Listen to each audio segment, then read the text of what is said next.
There's a very healthy new beginning for you in love. We have the Page of Cups, followed by the Lovers, starting out this love reading today. And we also have the Emperor and the Magician.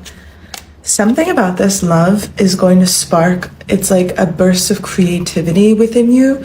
Like, I am being shown the image of you changing course in some way. It's like you were headed one way, but now you're going a different way, and it's somewhere so much more magical. It's almost like you asked God, you asked the universe for a sign, you asked for a very specific love, and God is like, wait, okay, hold on, I'm gonna give you this, but I'm actually going to give you so much more. And this is coming in the form of your divine counterpart. So the Emperor is a very strong, very grounded masculine energy. So this could be you coming into a greater sense of understanding of your own masculine energy, and this is actually allowing this masculine to enter your life at this time. We do have the Page of Cups, which indicates like playfulness, lightness, likeness of one another. You could be very similar or have similar shared interests. Maybe when it comes to having conversation with this person, it just flows very easily, feels very natural, and it feels like you've known each other for so much longer than you actually have. And the Lovers is, of course, always a strong indication that there's definitely something there, like underneath it all. We do have the Seven of Cups here. So there's going to be a lot of opportunities for you to get to know this person on a deeper level. This is coming, like I said, after this new beginning. You're being presented with this opportunity, many opportunities. So you could be going on more dates with this person. You could just be having a lot more, it's like interconnectedness, like somehow your lives just line up, like you happen to be here, they happen to be there, that kind of energy. And we do have the Ace of Pentacles on the bottom of the deck. There's something very significant about this love connection, like something very big. Like I'm seeing just like huge that you are supposed to learn with this person, and like not like a tough lesson where you learn and you love and you lose. No, this is like a lifelong lesson of learning and love, possibly with this person. Eight of Swords. So you could be kind of closed off to love, or you could have a past history. You and this person could both have that in common, this history in love where you just felt like you weren't seen or weren't cared for. And this is like the opportunity for the two of you to open up to one another. You might even feel resistance to this. Your person could be resisting this at this time because of, like, I'm just hearing the traumatic events that the both of you have gone through. Yeah, we do have the Devil card and the Ten of Swords. Both of you, this is a confirmation that the both of you have gone through this. There's a lot about the mind coming through here. Like, both of you had to work very hard. It's mind and heart actually is what's coming through. It's almost like this person was trapped in their mind and you were trapped in your heart is what's coming through. Like the innocence, the purity just kind of landed you in situationships or relationships that were never safe for you to be seen. And this person, I'm hearing it was never safe for them to be heard. So something about this person, the way that they communicate with you and the way that you listen, really just Five of Swords, it's like, it's physical affirmation, physical confirmation for you both that there's just something there. I'm also hearing a stronger sense of communication is what you are going to be receiving from this person. And the Nine of Wands. There's a lot going on here. There's a lot of history going on here. This could have to do with a history that you share in this lifetime. This could also be past lifetimes. And the Flame is also, to me, a soft indication of, okay, do you share the same soul here? Is this more of a twin flame union? And by the way, if you have to question if it's a twin flame union, it probably isn't. But if in your mind you're like, oh, this makes complete sense because this is literally me and another human being, chances are it's a twin flame. Use that term with caution. Thank you, God. Thank you, angels. Any last clarity on this love connection? The Chariot card. Fast movement and very strong determination. This could be the energy of this person moving towards you at this time. You might not know it yet. You might be getting a stronger sense that this person is pursuing you or has intentions to pursue you. But this is very strong-headed energy. Fire signs, Leo, Sagittarius, Aries, There's a little bit of air mixed in there as well as what's coming through. This could also just be like the energy that's taking place between the two of you. But with the Chariot card, it's like, I don't know, I'm picking up from this person, like they see you and that's it. Like this is somebody who knows what they want. And so when they let you know, like you can trust this situation. And ending with the Six of Swords. So there's definitely going to be action taken here. New action, maybe even expressions of love that you have never experienced with someone before, or that even this person hasn't felt called to share with someone before. So there's something very special about you and the way that it's like the way that you nurture this masculine's mind is what's coming through. And this masculine is going to have a way of nurturing your body that just allows you to, it's like bloom, blossom, open up, like reveal your true nature, reveal your true colors. So there's going to be a lot of color going on. One or both of you may be artists or creative in the creative space. Working together in the creative space is also coming through. Something very significant about you working together, actually. So as always, take what resonates and leave what doesn't. If you do feel called to dive in further to your personal love connection, I offer 1, 2, or 3 question card pulls. All of that you can find on my website if you click the link in my bio. My dear soul, before you leave, please don't ignore what you have felt in your heart while listening to these words. This is not an accident. You were meant to hear this message today.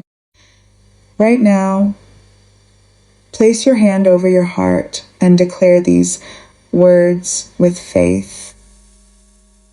I am chosen by God. I am deeply loved. I am not forgotten. My breakthrough is coming. My love story is in God's hands. My future is blessed, and my story is not over. Say it again, and one more time. Let these words sink into the deepest parts of your soul until every fear, every doubt, and every painful memory begins to lose its power over you. Remember this. God has not brought you this far to abandon you now. Even when you cannot see what He is doing, He is working behind the scenes. Every delay has a purpose. Every tear has been seen. Every prayer has been heard. And every promise He has spoken over your life is still alive.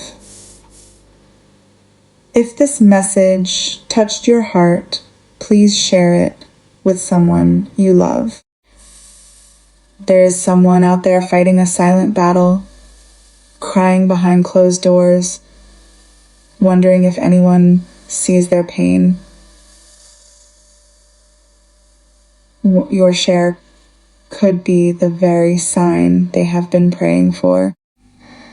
It could be the message that reminds them to hold on just a little longer. And if you feel led to support this ministry of hope and encouragement, you can do so through a super thanks. Every contribution, whether large or small, helps us continue spreading messages of faith, healing, and God's unfailing love to people around the world.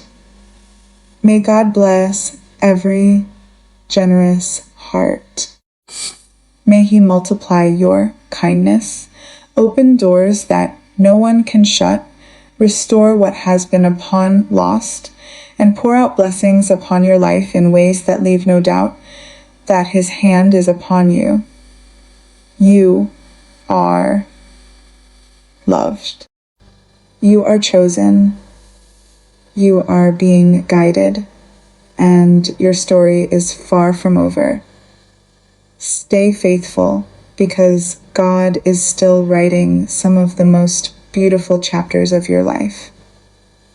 There is a particular kind of loneliness that exists inside the wrong connection. Not the loneliness of being alone, that one is at least honest about what it is. This is the other kind, the kind that lives right in the middle of being with someone, the kind where you are present, you are trying, you are giving everything you have, and still, somehow, you feel unseen. Like you are speaking a language that keeps getting translated wrong. Like the most real parts of you keep arriving at the other person, and somehow, some not quite landing, not quite registering, as though there is a gap between who you actually are and who this relationship has room for. You have been in that gap, maybe for a long time, maybe in more than one connection, and at some point, quietly, without making a speech about it, you started protecting yourself. Not dramatically. Just the gradual, reasonable, almost imperceptible process of keeping the more vulnerable parts of yourself slightly further back, out of reach, safe from the particular disappointment of being offered to someone who didn't know what to do with them. That protection made sense. It still makes sense, but something is changing. A direction is shifting. Not because you forced it, or because you finally figured out the right thing to do. More like the way a river finds a new course, not through force, but through the natural movement of water, seeking the path of least resistance toward where is ultimately trying to go. You are headed one way.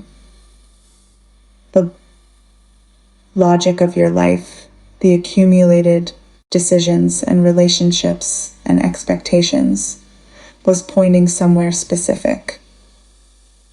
And then, quietly, something redirected.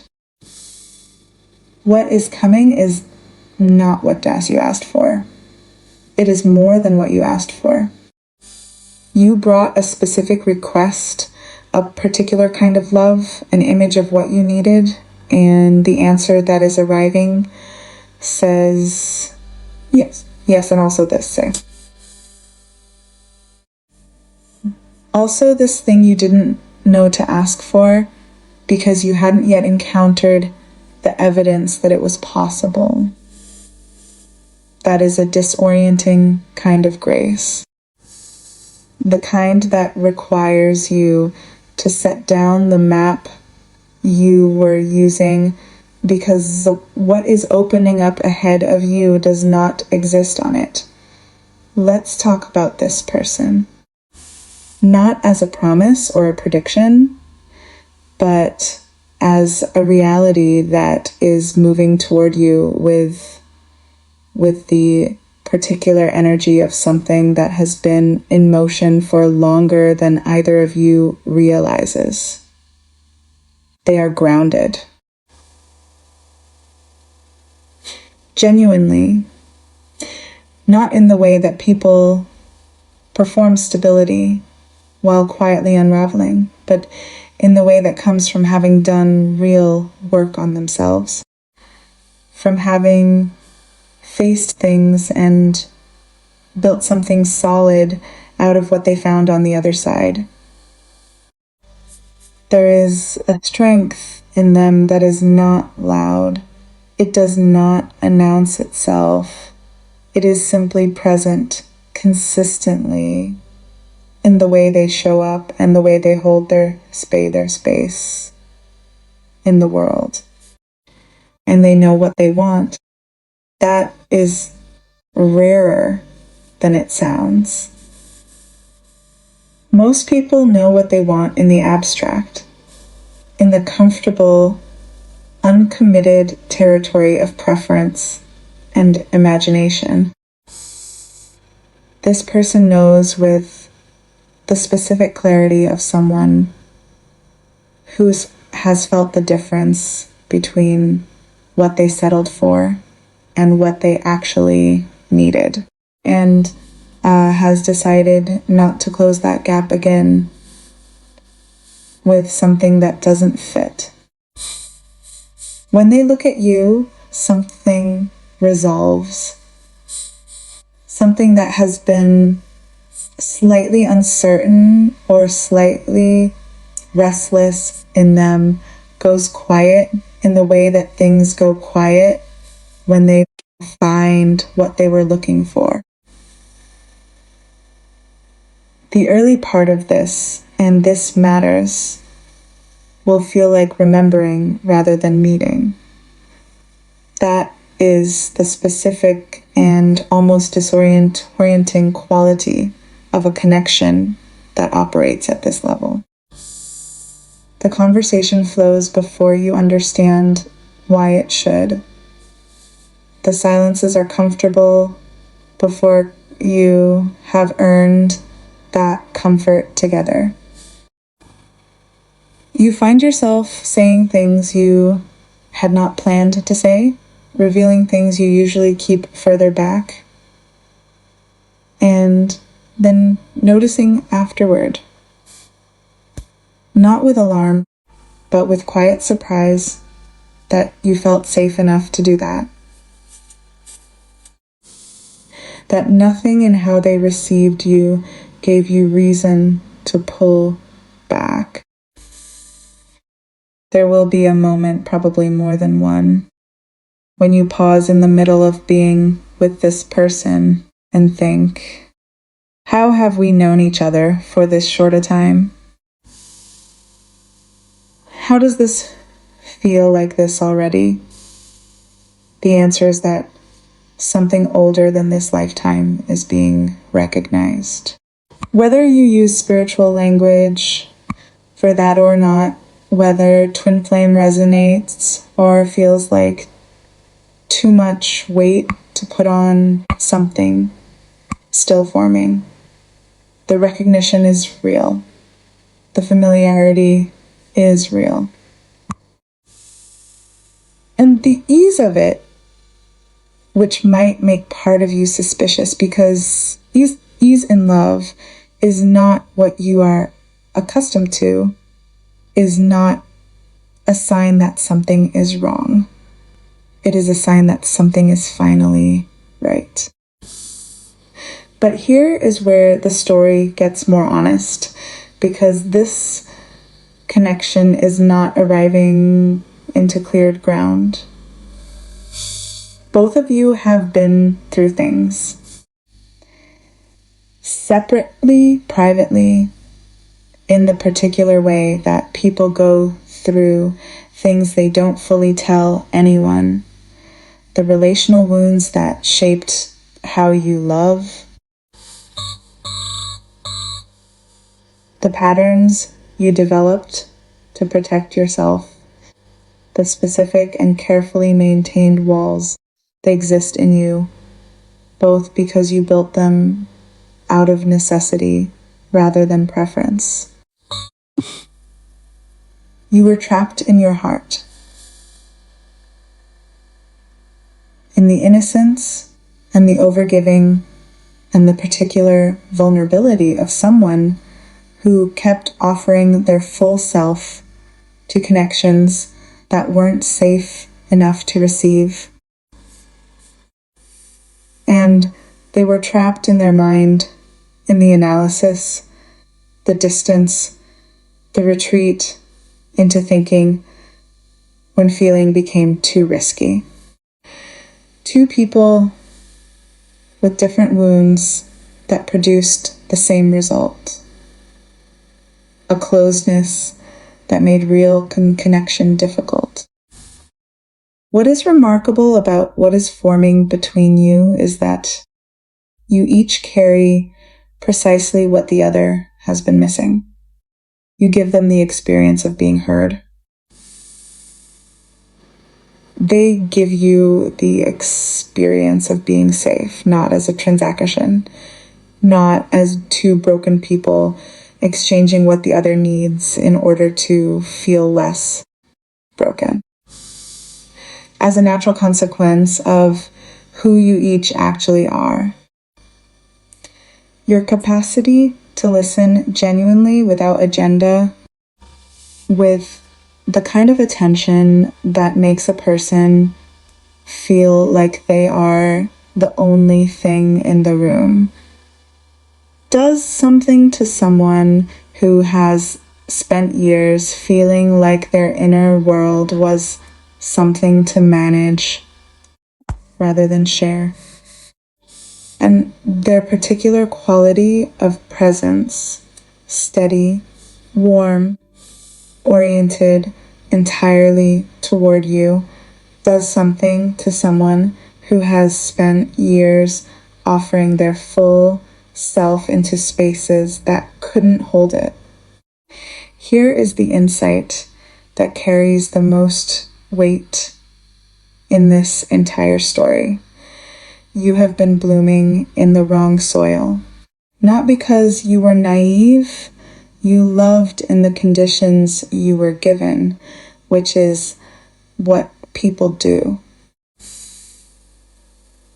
But there is a specific kind of plant that grows in certain conditions and simply cannot grow in others. Not because anything is wrong with the plant, but because the soil chemistry is off. Because the light comes from the wrong angle. Because however hard the plant tries, the conditions are working against the growing. You have been trying. You have been pouring water into connections that were not the right soil. And when the growing didn't happen the way you needed it to, some part of you concluded, quietly,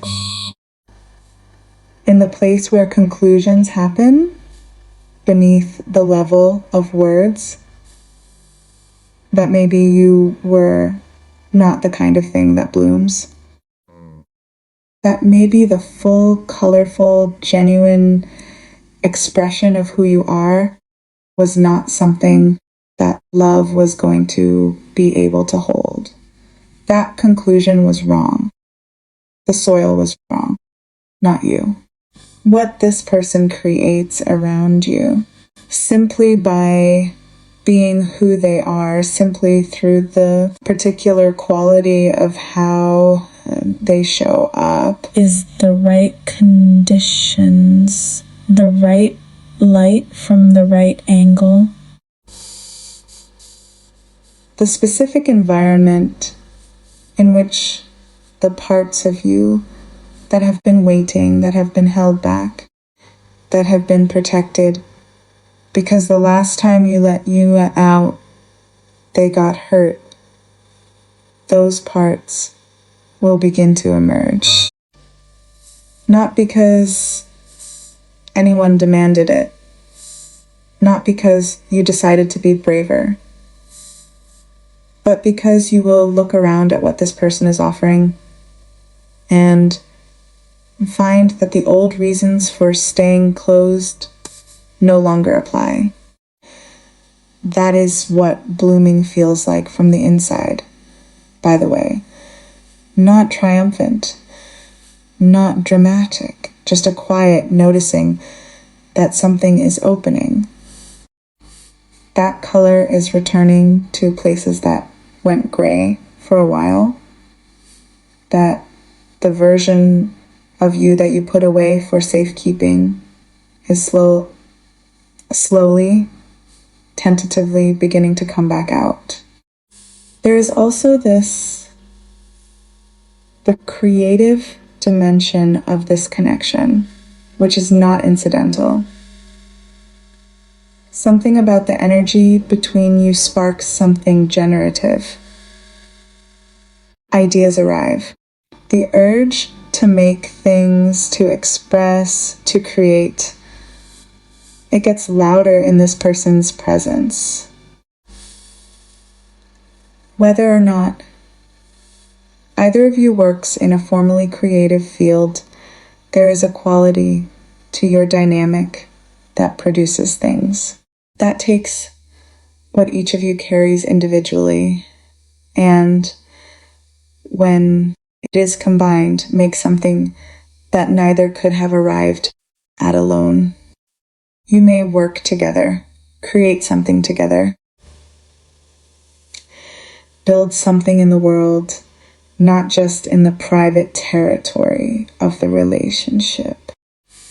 And whatever that something is, however modest or expansive it ends up being, it will carry the particular fingerprint of two people who genuinely inspired each other, who brought out the most alive and most expressive and most genuinely themselves parts of each other. And this person is moving right now with a determination that you may not yet be fully aware of. They know what they want, and they are moving toward it with the quiet but unmistakable energy of someone who has decided. When they make that known, when their intentions become visible and legible to you, you will be able to trust it. Not because you are being asked to be naive or to abandon your discernment, but because the consistency of what they have been showing you will have already built the case before the words arrive. You, who has given so much to the wrong soil for so long, are about to be tended to by someone who knows your value, not because you explained it or demonstrated it or convinced them of it, but because they have the particular quality of being able to recognize worth without it needing to announce itself. This is not the love that will teach you loss. Not this time. This is the love that will teach you what you actually are when someone finally creates the conditions for it to show up completely. When the soil is right. When the light is right. When the person beside you is not asking you to be smaller or simpler or easier to manage, but is instead, with patience, with steadiness, with the particular warmth of someone who genuinely wants to see you, asking you to be more, to be all of it, every color. The course has changed, the direction is new, and where it is taking you is somewhere that the map you've been using doesn't cover. Put the map down and bloom.